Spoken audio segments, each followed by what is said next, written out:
Hello, my name is G, and welcome to the OG discussion. As many of you know, I started this video blog as an attempt to bring some kind of perspective on the issues and the problems that have, are, and will continue to face the black community. Now, I'm not saying that I have the answers or the solutions or the remedies to these issues and the problems. I don't. But what I can offer is a perspective from the eyes and mind of a black man who's lived through these problems and within the problems that face the black community. And people in the past have asked me, well, you're always out there complaining, how come you don't talk about it? How come you don't do something about it? And they're right. And I have been reluctant in the past to lend my voice, because I don't believe that there's any one voice out there that can really represent the black community. We're a vast group of people. We're a very diverse group of people. But someone has to step up and speak out. And I know that there are various religious, political, and socioeconomic leaders out there who probably have a more profound point of view than I do. But what I found to be the case with them is that the media cherry picks them, puts them in front of the camera whenever there's a hot topic, so they can give the right answers at the right time and make everyone happy. Right?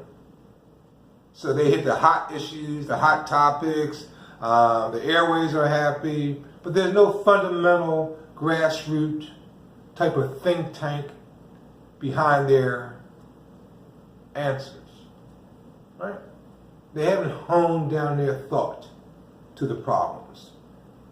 So that's what this forum is for us to get together as a people, to be able to hone down, to think as a group, a think tank, so that we can start to resolve some of the issues that lay before us as a community.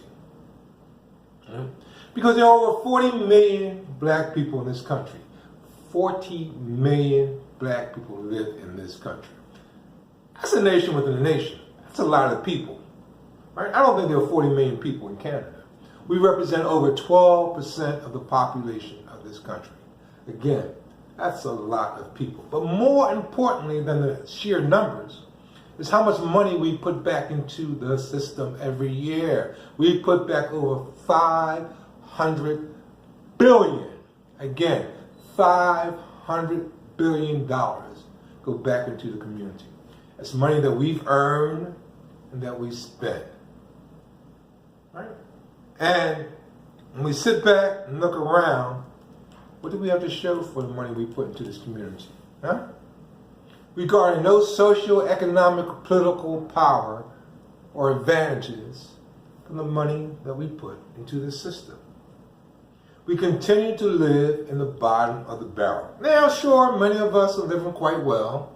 You know, we drinking Cristal or whatever, live in big homes, nice communities, send our kids to private schools, driving our Mercedes or our fancy cars or whatever. But I submit to you, ladies and gentlemen, that as a whole, we as a people lag far behind our counterparts. We're only number one in any given statistic when the data that is being compiled represents a negative study. Right? Who's more likely to go to jail? Who's more likely to drop out? Who's more likely to get killed on the street? Who's more likely to commit a murder? Who's more likely to be negative? We top the charts. Right? And I don't care who's been president, who's sat in the White House, those facts don't change. And you gotta be tired of it. You got to be tired of living like that. I know I am. Right? We've been here a long time. Right? We've been here over 400 years and nothing has changed. Right? We continue to live in the bottom of the barrel. After 400 years, I'm tired of being in the bottom of the barrel. I'm just tired of it. Right? Because every year it seems like we own less and less of the American pie. So what are we going to do about it? What are we going to do about being on the bottom? So we've got to start to talk about it. Again, we can't talk and chat about it. We've got to have constructive conversation. We've got to holler at each other, scream at each other, but at some point in time, we've got to come together as one mind, as a mind meld, and begin to fix some of the problems that face our community. It's not going to happen overnight. Again, we've been here 400 years. It took us 400 years to get to this point. It's not going to take us 4 hours or 40 hours to get out of our solution. It's going to take a while, but we've got to start to move forward. And we can't rely on other people from the outside community to tell us how to move forward. It's not going to happen. It's like a broken navigation system, right? We keep going around and around and around, but we always end up the same spot, the bottom of the barrel. So we, as a people, as a community, we have to get together, mind meld, become one mind, because the mind is a powerful thing. The mind can do anything that you want it to do, take you anywhere you want to go.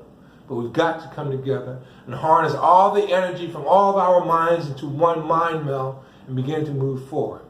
And if we just move an inch up that barrel, I'd rather be an inch up the barrel than an inch further back in the barrel. So let's get together, let's start discussing these issues. Now, every week, I'll raise an issue. You tell me what issues you would like to have raised, and we'll talk about them. I suggest for next week, let's talk about what does it mean to be a Black American. Let's define who we are, or try to define who we are, what we're about, where we're trying to go, and where we've been. Let's talk about it. Right? So tune in. Give me feedback for this week. Give me feedback for next week. Let's talk. Thank you. Again, my name is G. And remember, I don't know what you meant. I know what you said. So say what you mean and mean what you say. Thank you. Blessings.